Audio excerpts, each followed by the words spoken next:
WWE is thinking of implementing a ranking system. There are 3 potential returns for tonight's Monday Night Raw. Triple H states that NXT 2.0 was always a part of the plan, and Windham Rotunda is looking for the highest bidder. I guess we got something to talk about. So let's roll that mother effing intro. Free fall as I die through the kaleidoscope in my mind. No rope up to climb. Gotta remind myself that I'm fine. Mama, I don't really want to. Now, I'm not one to call bullshit on a lot of things, but I'm going to call bullshit on a couple of things. So, first up, we might as well just go ahead and get into the, not necessarily the meat and potatoes, but the small shit.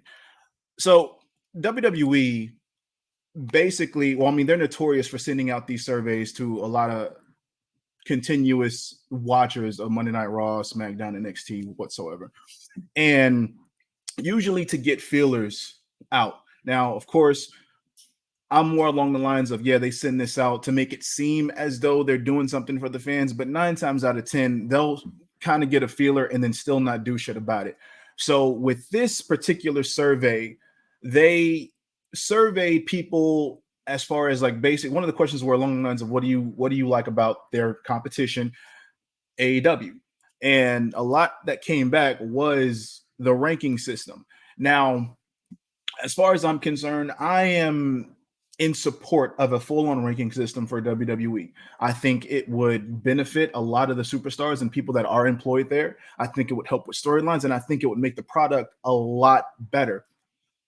The only problem with that is I don't trust WWE as far as their creative to do anything creative with that ranking system. I have a feeling that what'll happen is they'll start it, it'll seem good at first, and then they'll end up basically getting in their own way. And then the next thing you know, if they, because here's the problem that stands out. If the ranking system comes up and they're pushing people that they don't intend to honestly push, and it's not somebody that they want to have in line as either being the face of their company or so on and so forth, it's going to make things not make sense, because in some way, shape, or form, they're going to end up putting somebody that they want at the forefront. And it's going to make a lot of things not make a lot of sense. Or the ranking system is just going to be a bunch of bullshit to begin with from the very start.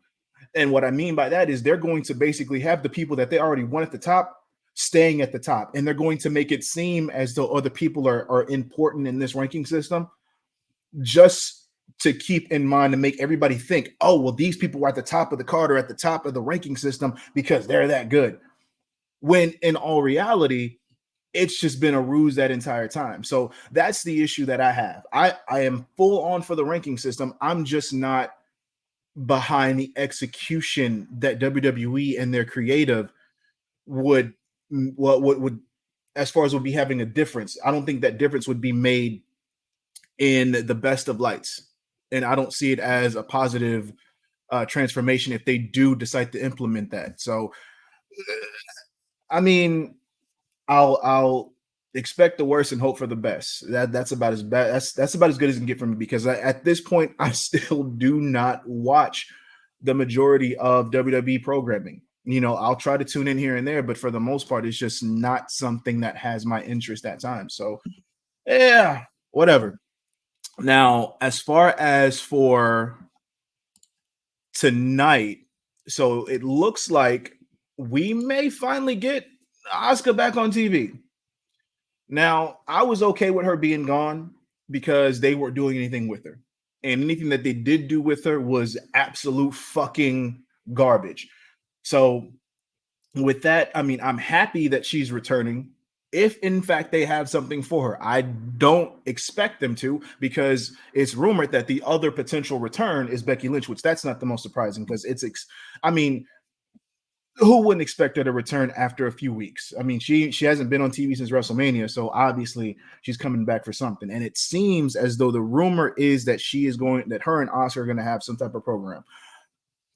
it sucks because unless Becky is going to end up doing the job for Asuka, this does not look good for Asuka in the very beginning, because she's going to come into a feud that she's ultimately going to lose, because you have a Becky Lynch that's coming back from a loss, a big one at that. So I don't think that WWE is going to want to have her have back-to-back losses.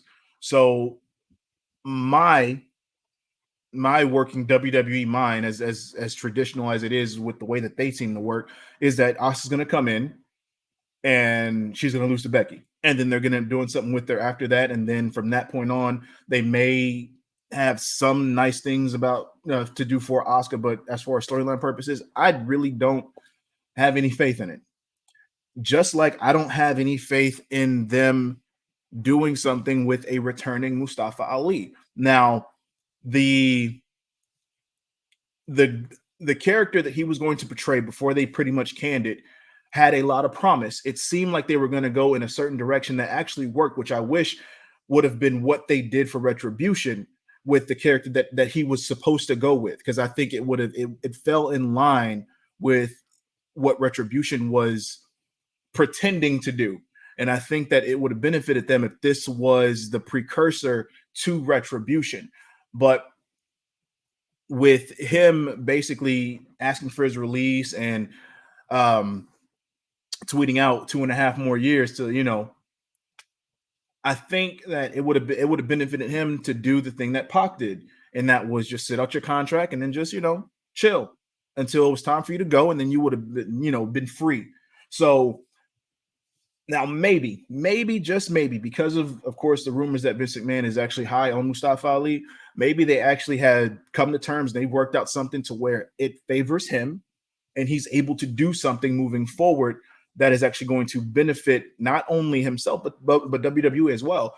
And with him making the move to Raw from SmackDown, which still doesn't make any sense, because I don't know, unless they're going to explain it, I don't know. But no, let me take that back, because I think with him having that move to Raw, maybe it's as far as a palate cleanser, erase the whole idea that he was on Raw, he was on SmackDown, and basically whatever character that he's going to come up with, if he is in fact portraying a new character, to have that portrayed on Raw with no issues and clean slate, move forward from there. So the most I'm hoping for with this is, one, a better character for Mustafa Ali, one that works for him, that he can grow into and just have fun with. And then for Asuka, I just hope that they do justice for Asuka. There we go. Justice for Asuka. Becky Lynch, she's going to be fine. Any one of the 4 horsewomen are going to be fine. Also, where the fuck is Bayley? There's that question. Where the fuck is Bayley? Anyway, so I'm trying to figure which. No, you know what? We're gonna go ahead and hit up with Bray. See, Windham Rotunda, of course, formerly known as Bray Wyatt, all of you know, he's been out of the wrestling loop. Of course, he's been in all the rumors, all the talks. He's been in the conversation consistently. Of course, especially on this channel, we've been wondering where he was going to go, where he was going to pop up. And it turns out that Bray is looking for the highest bidder. He wants the right price, and it's a hefty price. Now, we don't know the figures themselves, but we do know that it's a lot of fucking money. And I'm all for it. I am completely 100% all for it. And the reason for that is because when you have somebody who knows what their worth is, when you have somebody who understands exactly what they bring to the table in terms of their character, in terms of their work rate, so on and so forth, they're going to portray that. They're going to put that forth and say, hey, if you're willing to pay this, I'm willing to take it.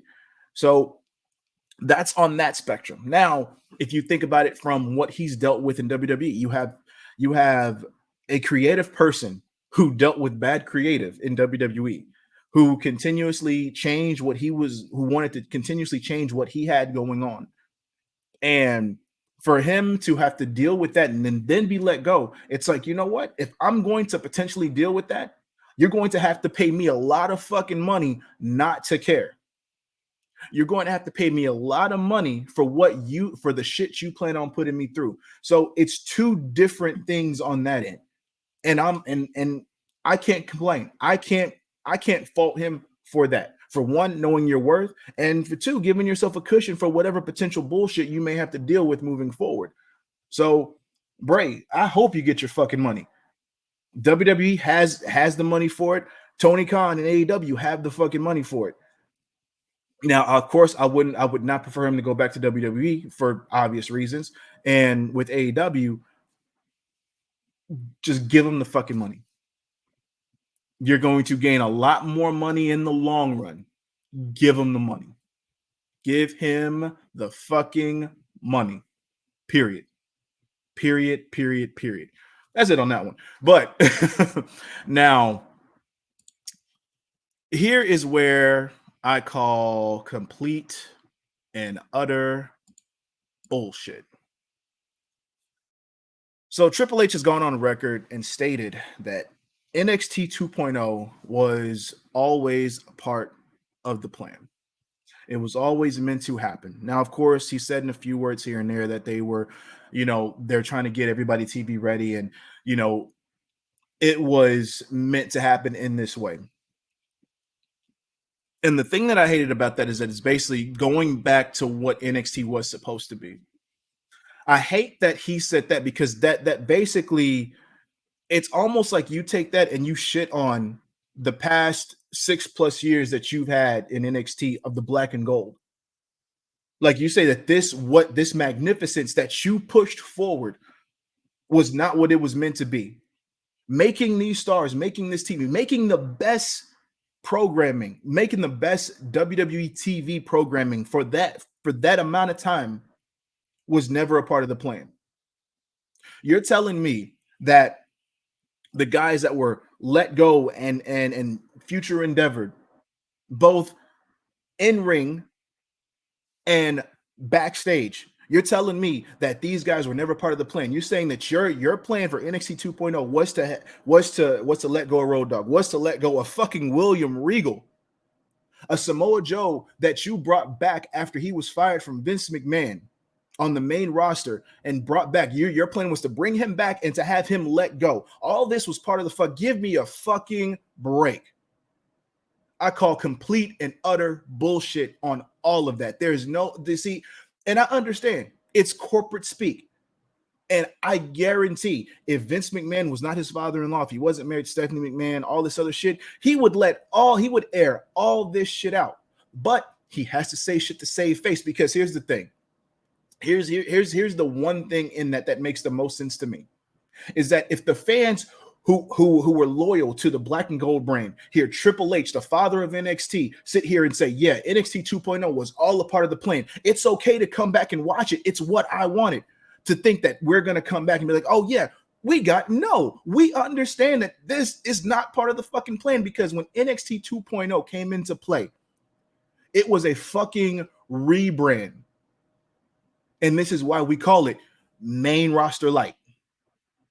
Because that's exactly what it is. All these fucking goofy ass storylines, the bullshit ass short timing in fucking in-ring competition. Yeah, it's gotten better as far as in-ring, but here's the thing though.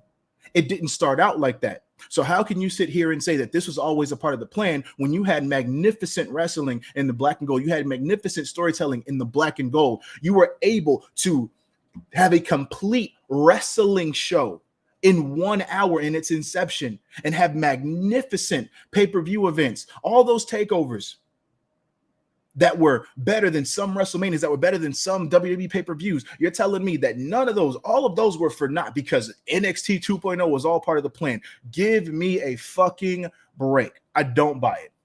I do not buy it. Y'all got to come up with a better excuse to make me believe that, because there is no amount of money in this world that's going to make me be like, oh, you know what?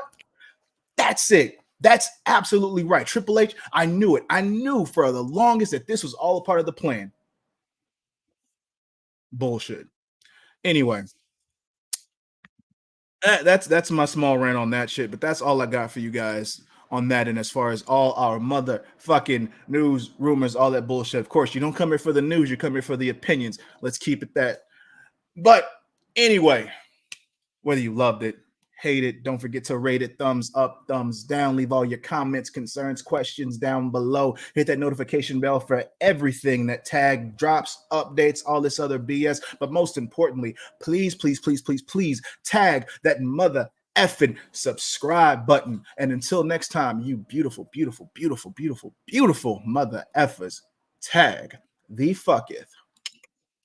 Dollars make a way to make a change. Gotta be insane to make them same mistakes again. So I'm switching lane to lane. Pray the curb don't scrape.